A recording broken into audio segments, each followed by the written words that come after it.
6:30 থেকে সংসারের A to Z সমস্ত কাজ করে সময়ের আগে ব্রেকফাস্ট প্লাস লাঞ্চ দুটোই 11টার মধ্যে করে নিলাম। শুভ সকাল বন্ধুরা, তোমরা সবাই কেমন আছো? আশা করছি যে যেখান থেকে আমার ব্লগটা দেখছো সকলে ভালো আছো। তোমাদেরকে সাথে নিয়ে আজকের ব্লগটা শুরু করলাম সকাল 6:30 থেকে। তো বন্ধুরা, ঘুমের থেকে উঠে আগে ঘরে ঝাড় দিয়ে উঠানের মধ্যে সব নোংরা ফেলে দিলাম। তারপর দুয়ারে মারুলি দিয়ে দিলাম, তার সাথে তুলসী মঞ্চটাও লেপে নিলাম। তারপরে জানো তো বন্ধুরা, এইদিকে ঝাঁট দিতে চলে এলাম। তো আমাদের ঘরের সামনে দিয়ে না আমার শ্বশুরমশাই কিছু ইট পেতে রেখেছেন। কারণ কি বলতো, এতদিন যা বৃষ্টি হয়েছে, বৃষ্টির জন্য তো এখানটা পুরো কাদাই হয়েছিল। তো আজকেই একটু বৃষ্টিটা কমেছে, আজ আর বৃষ্টি হয়নি। তো এইদিকে অনেক পাতা পড়েছিল, তাই ভাবলাম সবার আগে এই দিকটা ছাদ দিয়ে ফেলি, তারপর উঠোনটা না হয় ছাদ দেবো। তো বন্ধুরা, ওইদিকে আমার উঠানটাও ছাদ দেওয়া হয়ে গেল। তারপর কুয়োর পাড়ে নিয়ে এসে সমস্ত রাতের বাসনগুলো জমা করে রেখেছিলাম। তো আজকে না সকালবেলায় এই কালির হাঁড়িটা মেজে নিচ্ছি। কেন বলো তো, আজকে আমাদের বাড়িতে বিশ্বকর্মা পুজো, সেই কারণে আরও হাঁড়িগুলো সব ধোয়া মাজা করলাম। কিন্তু কি বলো তো, তোমরা অনেকেই ভাবছো হয়তো যে আমরা রোজ হাঁড়ি মাজি না, কিন্তু না, আমি জানো তো রাতের যে বাসনগুলো থাকে সেখানে না আমরা হাঁড়িটা মাজি না, কিন্তু তারপরে যে রান্নাটা হয় সকালে তখন কিন্তু হাঁড়ি বা যা যা থাকে সমস্ত কিছু নিয়ে এসে মাজা হয়। তো নতুন করে যখন দুপুরে রান্না করি, মাজা হাঁড়িতে ভাতটা বসালে হাঁড়িটাও অনেকটা পরিষ্কার থাকে আর দেখতে ভালো লাগে। তাই আর কি সকালের ভাতটা ওই বাসি হাঁড়িতেই ভাত বসিয়ে দিই। তো বন্ধুরা, তাই আজকে সমস্ত বাসনগুলো বেরিয়েছে, কারণ বাসি জিনিস রাখবো না। তো ওইদিকে বাসন মাজা হয়ে গেল, এইদিকে কিছু জামা কাপড় ছিল সেগুলো কাচাকুচি করে নিলাম। আর এই বালিশের কাভারটা দেখছো না, এটার মধ্যে না কালকে ডোডো একটু টয়লেট করেছিল, সেই কারণে আরও বালিশের কাভারটা খুলে কেচে নিলাম। তো বন্ধুরা, তারপর এদিকে 1 কাপ লিকার চা, তার সাথে একটা বিস্কিট নিয়ে চলে এলাম। তো আজকে জানো তো আমাদের সকালের খাবারটা আজ একটু ব্যতিক্রম হচ্ছে। আজ হবে লুচি আর কাবলি ছোলা দিয়ে তরকারি, মানে ঘুগনি। তো এইদিকে আমি রান্না বসিয়ে দিয়েছি সকাল সকাল, কারণ কি বলতো, বাড়িতে পুজো বলে কথা, তাড়াহুড়া রান্নার দিকটা করে ফেলতে পারলে অনেকটা ঝাড়া হাত পা লাগে। তো এইদিকে কাবলি ছোলার জন্য যা যা মশলা লাগে সেগুলো কষিয়ে নিয়েছিলাম। তো আমি জানো তো নিরামিষ করেই করেছি, কারণ বাড়িতে পুজো বলে আর আমিষ কিছু রান্না হয়নি। ওইদিকে মশলাটা কষালাম টমেটো দিয়ে, তারপরে এই যে কাবলি ছোলা আর তোমার আলু প্রেসার কুকারে সিটি মেরে রেখেছিলাম, সেটাই দিয়ে নাড়াচাড়া করে নিলাম। তো এইদিকে আলুগুলো দেখছিলাম ভালো করে সেদ্ধ হয়েছে কিনা। খুব সুন্দরভাবে ছোলা আর আলু সেদ্ধ হয়ে গেছিলো জানো। তো তারপর এইদিকে দেখলেই তো হয়ে গেল আমার কাবলি ছোলার ঘুগনি। এইদিকে তোমার ময়দা আর আটা মিশিয়ে লুচি করব, তাহলে না লুচিটা অনেকক্ষণ হয়ে গেল খুব নরম আর সুন্দর থাকে। তো বন্ধুরা, এই দেখো লুচিটাও বসিয়ে দিয়েছি, ফুলকো ফুলকো লুচি।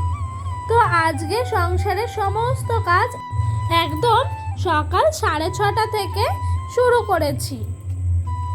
তো বন্ধুরা, ওইদিকে আমার শাশুড়ি মা আর শ্বশুর মশাই পুজোর জোগাড়জান্তি করছিল, তাই আমি ভাবলাম ডোডো এই ফাঁকে ঘুমাচ্ছে, যে লুচিটা একাই বেলে করে নিই। তা গ্যাসটা কমিয়ে রেখে আস্তে আস্তে করে এইদিকে একবার করে বেলছিলাম আর এইদিকে লুচিটা করছিলাম। তো আজকে সত্যি লুচিগুলো না খুব সুন্দর হয়েছে জানো তো বন্ধুরা। আর আমি যেটা খেতে ভালোবাসি সেটা কিন্তু রান্নাও করতে ভালোবাসি। তো আমার যেন লুচি খুব বলতে খুবই পছন্দের খাবার, তাই কিন্তু আমি লুচিটা খুব সুন্দরভাবে করতে পারি। আর আমি লুচি করতে গেলে কারো হেল্প না হলেও আমার হয়ে যায়। সেরকমভাবে পারি না, মোটামুটি কাজ চলার মতো হয়। তো এই দেখো এইদিকে আমার সকালকার ব্রেকফাস্ট করা হয়ে গেল, তারপরে এদিকে সব ঠাকুরের জোগাড় জানতি। তো এই দেখো আমাদের বিশ্বকর্মা ঠাকুর, আর ওইখানে ডোডোর পাপার টিভি সারানোর যত যন্ত্রপাতি আছে সেইগুলো রেখেছে। এদিকে মিষ্টি, তারপর ধূপকাঠি, চাল, আলু সব কিছু রাখা আছে। আর এখানে অনেক রকমের তোমার ফল আছে, কাজু, কিশমিশ, তারপর তোমার বাতাসা, চেরি এইসব আছে। ওটা নৈবেদ্য বলা হয়, নারকেল কোড়া, মুগের ডাল, আতক চাল এইসব। আর এইদিকে রয়েছে ফল প্রসাদ আর ঠাকুরের ঘর। তো বিশ্বকর্মা ঠাকুর আর এইগুলো কত সুন্দর সাজানো হয়েছে, আমি এসে দেখলাম। তো আমি রান্নাবান্না সকালকার করে স্নান করতে চলে গেলাম। তো আমার শাশুড়িমা বললো আসো, এসে প্রণাম করে ঠাকুরের প্রসাদটা তুমিই তোলো। তো এলাম, এসে প্রণাম সারলাম। সারার পর ভগবানের কাছে থেকে সব প্রসাদের ফুলগুলো তুলে তুলে রাখছিলাম। আর এই মিষ্টিটা দেখেছো, এটা না বিশেষ করে ডোডোর খুব পছন্দের একটা মিষ্টি। তো এইদিকে এই নৈবেদ্যটা আমি মাখবো বললাম। তো এই দেখো নারকেল কোড়া, বাতাসা এগুলো রাখা ছিল।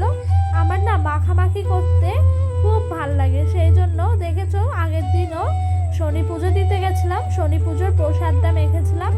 আজকেও সেই রকমভাবে সব প্রসাদগুলো একসাথে মেখে নিচ্ছিলাম। তো বন্ধুরা, তোমরা যারা যারা আমার ভিডিওটা এখনো অবধি দেখছো তোমাদেরকে অসংখ্য ধন্যবাদ। পুরো ভিডিওটা দেখো স্কিপ না করে।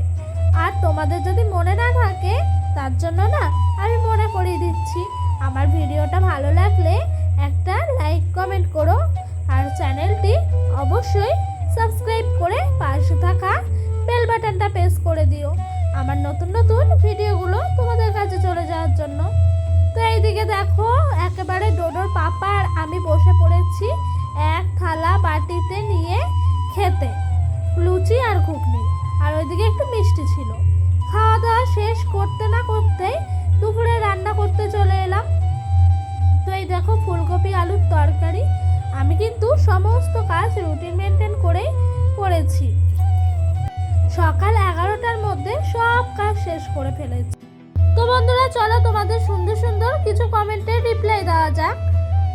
তো মিষ্টি বনু কমেন্ট করেছে, তোমায় এত ভালো লাগে কেন, তোমার ভিডিওগুলো ভালো লাগে। তো থ্যাংক ইউ বনু আমার ভিডিওগুলো ভালো লাগার জন্য। আর আমারও না তোমাকেও অনেক ভালো লাগে জানো। তো তারপরে একজন কমেন্ট করেছে, তোমার কণ্ঠ খুবই ভালো, তোমার কথা শুনে তোমার পুরো ভিডিওটা দেখলাম। তো থ্যাংক ইউ গো তুমি এত সুন্দর একটা কমেন্ট করার জন্য। তো তারপর দেখেছো ওই বাদামগুলো যে ডোডোর পাপা আগের দিন এনেছিল সেগুলোই নিয়ে বসে পড়লাম একটু খেতে। আর এইদিকে ডোডোর পাপা ডোডোর জন্য কিছু খেলনা কিনে এনেছে। আজকে মনসা পুজো ছিল, ভাদ্র মাসের শেষের দিন। তো ওইখান থেকে ডোডোর জন্য কিছু রান্নাবাটি খেলনা কিনে এনেছে। ওনার রান্নাবাটি নিয়ে খেলতে খুবই ভালোবাসে। তো তারপরে ডোডোকে ভাত খাওয়ালাম, খাইয়ে এদিকে বিছনাটা ভালো করে ঝাড় দিয়ে ছেটিয়ে নিচ্ছিলাম। কেন জানো তো, কারণ কি বলতো, রাতের বেলা যদি বিছনাটা একটু পরিষ্কার করে রাখা যায় না, ঘুমটাও দেখবে অনেকটা সুন্দর হয়। তো এই শলাকাঠিটা আমাদের গাছেরই, যেন আমার শ্বশুরমশাই আমার বিয়ের পর উনি বানিয়ে দিয়েছিল। তো চলো তারপরে তোমাদের আরেকটা সুন্দর কমেন্ট পড়ে শোনাই। তো এক দিদিভাই বলেছে, তুমি খুব মিষ্টি বনু। তো থ্যাংক ইউ দিদিভাই, তোমাকে অসংখ্য ধন্যবাদ জানাচ্ছি। আর তুমিও অনেক মিষ্টি গো। তো তারপরে আরেকটা বনু কমেন্ট করেছে, তোমার ভিডিওটা খুব সুন্দর হয়েছে। তো থ্যাংক ইউ বনু।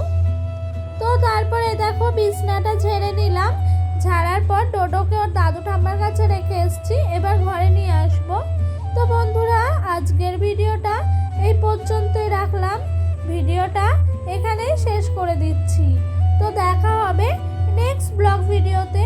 তোমরা সবাই ভালো থেকো, সুস্থ থেকো।